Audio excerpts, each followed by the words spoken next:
आज हम लोग इनऑर्गेनिक का theory of metal link and bond पढ़ने वाले हैं जो यूनिट 1 है। अब लास्ट टाइम हम लोग ने ऑक्टाहेड्रल कॉम्प्लेक्सेस का क्रिस्टल फील्ड स्प्लिटिंग पढ़ा था। इस बार हम लोग टेट्राहेड्रल का पढ़ेंगे।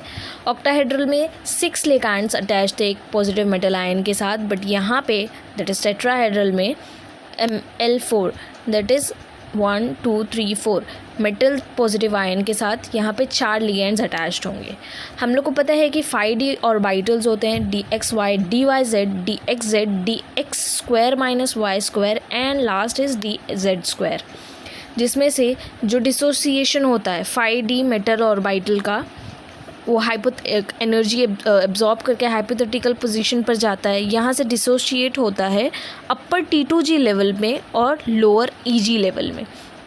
अपर T2g लेवल में dxy dyz and dxz orbitals जो है वो स्प्लिट होते हैं in between the axis, because वो ज़्यादा से ज़्यादा रिपल्शन जो है वो एक्सपीरियंस करते हैं और वो लोग की एनर्जी जो है वो +4 dq से बढ़ जाती है। लोअर EG ऑर्बिटल्स में वो कम रिपल्शन एक्सपीरियंस करने की वजह से उनकी एनर्जी जो है वो लोअर हो जाती है बाय -6 dq, और वहाँ पे 2 ऑर्बिटल्स होते हैं that is dx square minus y square and dz square, जो कि ऑन द एक्सिस होते हैं। अब हम लोग अगर इसका CFSE crystal field stabilisation energy अगर कैलकुलेट करते हैं एक टेट्राहेड्रल कॉम्प्लेक्सेस का, तो वो लोअर होती है ऑक्टाहेड्रल से bye ratio delta T that is delta tetrahedral that is 10 dq value of tetrahedral is equals to -4/9 delta O. Delta O means the delta value of octahedral complexes. तो इतना था tetrahedral complexes के बारे में, जहाँ पे 4 ligands के साथ एक मेटल आयन अटैच्ड होता है। 3 ऑर्बिटल्स जो है वो इन बिटवीन द एक्सिस होते हैं और बाकी के 2 ऑर्बिटल्स जो होते हैं वो ऑन द प्लेन और ऑन द एक्सिस होते हैं। अब नेक्स्ट टॉपिक है हम लोग का Jahn Teller effect. Jahn Teller effect जो है वो नॉर्मली हम लोग को ऑक्टाहेड्रल, टेट्राहेड्रल और स्क्वायर प्लेनार ये तीनों के डिस्ट्रीब्यूशन और CF क्रिस्टल फील्ड स्प्लिटिंग को डिफ़ाइन करता है। ओके, कोई भी नॉन लीनियर मॉलिक्यूल में अगर वो अनस्टेबल है डीजेनरेट इलेक्ट्रॉनिक स्टेट पर, तो वो अगर किसके थ्रू जाता है, वो एक ज्योमेट्रिकल डिस्टॉर्शन के थ्रू जाता है, जिसकी वजह से डिस्टॉर्शन की वजह से यहाँ पे बहुत सारे स्प्लिटिंग्स हुए रहते हैं और वो एक नया डीजेनरेट स्टेट फॉर्म करते हैं। यहाँ पे 5 ऑर्बिटल्स जो है वो डीजेनरेट स्टेट पर हैं। एनर्जी एब्जॉर्ब करने के बाद वो डिसोशिएट होते हैं lower 3 orbitals and upper 2 orbitals, जो कि फर्दर डिसोशिएट होते हैं टेट्राहेड्रल कॉम्प्लेक्सेस में, जिसमें लोअर 2 ऑर्बिटल्स एंड जो 3 ऑर्बिटल हमारे रहते हैं उसके नीचे के 2 orbitals that is dyz and dxz dissociate होते हैं और अपर एक ऑर्बिटल होता है दैट इज़ dxy।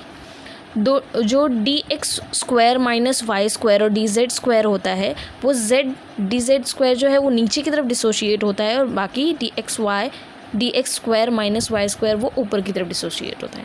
फर्दर अगर हम लोग स्क्वायर प्लेनार का डिस्टॉर्शन होने के बाद जो वो न्यू डीजेनरेट फॉर्म करता है वो हमारा रहता है स्क्वायर प्लेनार। स्क्वायर प्लेनार में जब डिसोशिएट होता है वो, तो जो भी z वाला वैल्यू होता है जैसे dyz dxz और dz स्क्वायर, ये सब बहुत कम रिपल्शन की वजह से वो सबसे नीचे ज़्यादा एनर्जी लगती नहीं है, तो वो अपनी एनर्जी है वो डिक्रीज़ कर देता है। लेकिन dxy और dx square minus y square ये दो जो ऑर्बिटल्स होते हैं वो ज़्यादा रिपल्शन फेस करते हैं, जिसकी वजह से वो अपनी एनर्जी थोड़ी बहुत हाई कर लेते हैं। तो ये है distortion from octahedral to square planar. Okay, अभी हम लोग पढ़ेंगे क्रिस्टल फील्ड स्टेबलाइजेशन एनर्जी। जो लास्ट टाइम हम लोग ने कैलकुलेट किया था वो एक्चुअल होता क्या है। The decrease in energy due to preferential filling of lower energy जो भी डी ऑर्बिटल्स में हम लोग इलेक्ट्रॉन्स फिल करते हैं तो उसके प्रेफरेंस के हिसाब से जो भी वो उसकी एनर्जी में डिक्रीज़ होता है तो उस कैलकुलेशन को, उस एनर्जी को हम लोग क्रिस्टल फील्ड स्टेबलाइजेशन एनर्जी बोलते हैं। कोई भी ऑक्टाहेड्रल कॉम्प्लेक्स में, जिसको हम लोग डेल्टा ओ से डिनोट करते हैं और एल्स हम लोग 10 DQ वैल्यू बोलते हैं, वो दो इसमें डिस्ट्रीब्यूट होता है, T2G और EG लेवल्स। T2G जो है वो -4 DQ से डिक्रीज़ हो जाता है, जबकि EG जो है वो +6 DQ से इंक्रीज़ हो जाता है। Same but opposite then that of tetrahedral complexes. जो क्रिस्टल फील्ड स्टेबलाइजेशन एनर्जी को कैलकुलेट करने की वैल्यू होती है वो होती है x -4 DQ + y 6 DQ + NP। Okay, जो मेरा x होता है वो होता है number of electrons T2G orbitals. T2G orbitals में जितने भी इलेक्ट्रॉन्स है वो मेरा x की वैल्यू में मैं सब्सटीट्यूट करूँगी। नेक्स्ट जो y है वो मेरा EG ऑर्बिटल में जितने इलेक्ट्रॉन्स रहेंगे मैं वहाँ सब्सटीट्यूट करूँगी। एंड नेक्स्ट जो मेरा n है, n होता है नंबर ऑफ़ इलेक्ट्रॉन, जो पेयर्ड इलेक्ट्रॉन्स है उनकी वैल्यू n, एंड p होता है दैट इज़ पेयरिंग एनर्जी। तो we can calculate by this formula CFSE of any d orbitals. Okay, यहाँ पर कुछ फैक्टर्स हैं जिसकी वजह से जो अफेक्ट करते हैं क्रिस्टल फील्ड स्टेबलाइजेशन एनर्जी को, जो भी उसके पैरामीटर्स हैं। पहला फैक्टर होता है geometry of the complexes. Geometry tetrahedral है या ऑक्टाहेड्रल है वो ज़्यादा अफेक्ट कर सकती है किसको, पैरामीटर्स को, 10 DQ वैल्यू की, जो भी क्रिस्टल फील्ड स्टेबलाइजेशन एनर्जी है उसकी। तो जो नॉर्मल ऑक्टाहेड्रल की वैल्यू होती है 10 DQ, वो टेट्राहेड्रल की वैल्यू से दुगना होती है, मतलब डबल होती है।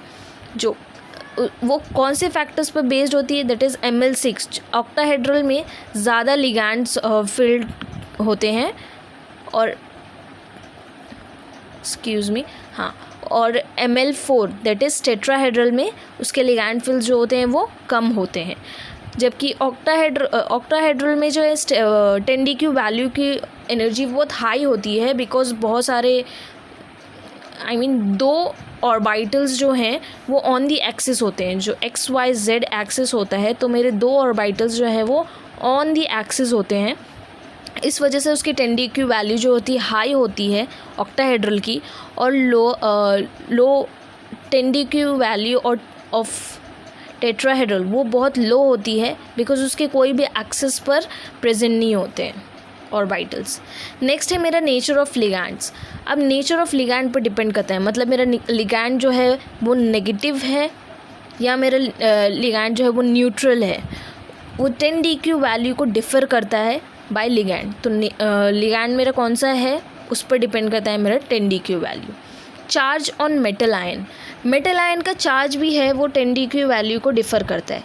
जैसे कि यहाँ पर दोनों में लिगैंड न्यूट्रल है in same amount, but the charge is different. अगर चार्ज मेरा 2+ है क्रोमियम के साथ, तो वो रहेगा 166.1 किलोजूल पर मोल, और अगर क्रोमियम मेरा पर चार्ज 3+ है वो कॉम्प्लेक्स पर, तो 213.1 किलोजूल पर मोल रहेगा उसका 10 DQ value. Position of metal ion transition series, वो ट्रांजिशन सीरीज़ में उस मेटल आयन का क्या पोजीशन है वो अगेन 10 DQ वैल्यू को अफेक्ट करेगा। अगर मेरा वो फर्स्ट ट्रांजिशन सीरीज़ है, जैसे 3D 4D एंड 5D, जैसे जैसे ट्रांजिशन सीरीज़ के हम लोग लोअर डाउन जाएंगे वैसे वैसे उसका जो 10 DQ वैल्यू है वो इंक्रीज़ होगा। फर्स्ट ट्रांजिशन सीरीज़ में सेम हम लोग ने सबका लिगैंड सेम लिया है, but the main metal ion was different. Cobalt तो वो 274.4। सेकेंड ट्रांजिशन सीरीज़ का देखा जाए तो 406.4 किलोजूल पर मोल। थर्ड ट्रांजिशन सीरीज़ का 489.9 किलोजूल पर मोल है। तो ये चार फैक्टर्स हैं जो 10 DQ वैल्यू को इफ़ेक्ट कर सकते हैं। ओके, अब आज का लास्ट टॉपिक के उसके 10 DQ वैल्यू के इफ़ेक्ट्स क्या है, जो भी क्रिस्टल फील्ड स्प्लिटिंग है वो स्प्लिटिंग होने की वजह से क्या क्या ऐसे इफ़ेक्ट्स हैं जो देखे जा रहे हैं, ऑब्जर्व किए जा रहे हैं। तो पहला है मेरा आयनिक रेडिया। आयनिक रेडिया मतलब नॉर्मल न्यूक्लियस से आउटर मोस्ट शेल का distance is your ionic radii. अब यहाँ पे मैंने लिया है M2+, मतलब जो भी मेटल है उसके ऊपर 2+ चार्ज होगा। फ्रॉम कैल्शियम टू जिंक,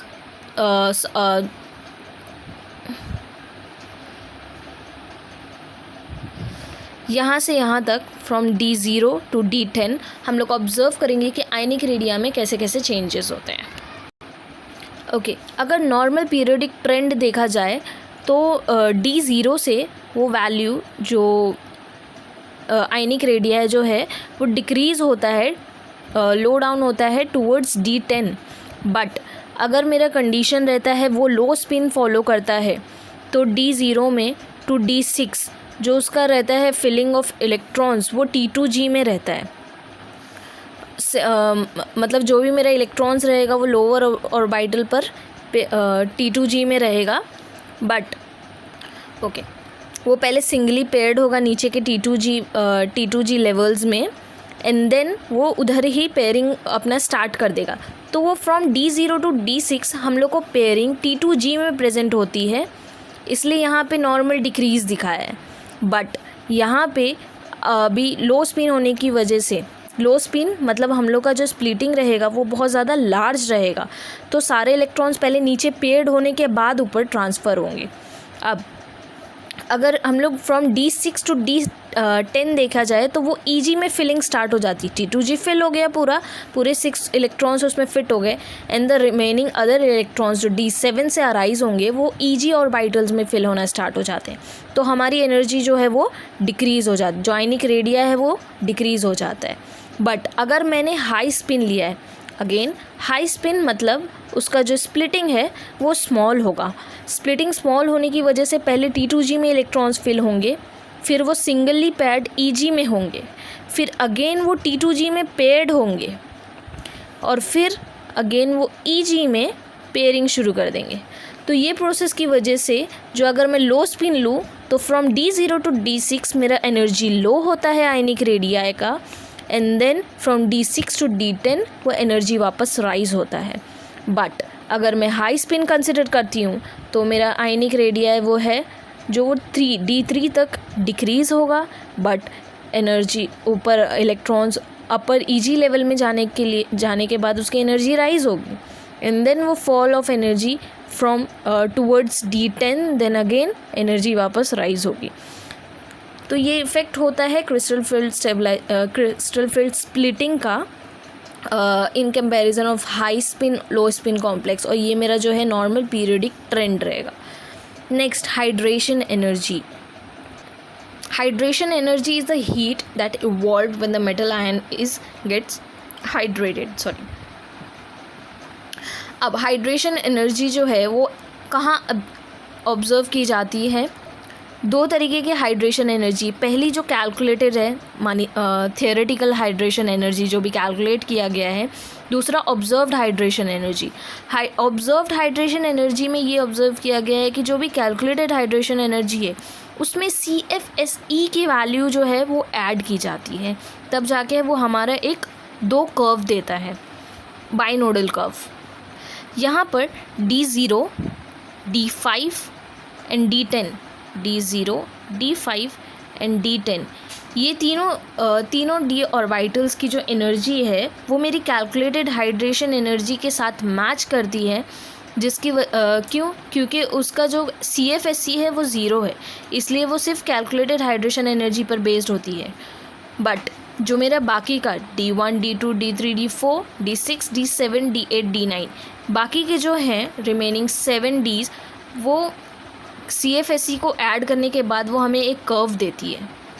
जब हम लोग ऑब्जर्व हाइड्रेशन एनर्जी, जब हम लोग कैलकुलेट करते हैं, कैलकुलेटेड हाइड्रेशन एनर्जी में CFSE ऐड करते हैं तो D1 का थोड़ा इंक्रीज़ हो जाता है, D2 का उससे ज़्यादा, D3 पे सबसे हाई एनर्जी होती है, बट फिर वो डिक्रीज़ होना शुरू हो जाती है बिकॉज पेयरिंग जो है वो स्टार्ट हो जाती है, एंड D5 पे वो सेम।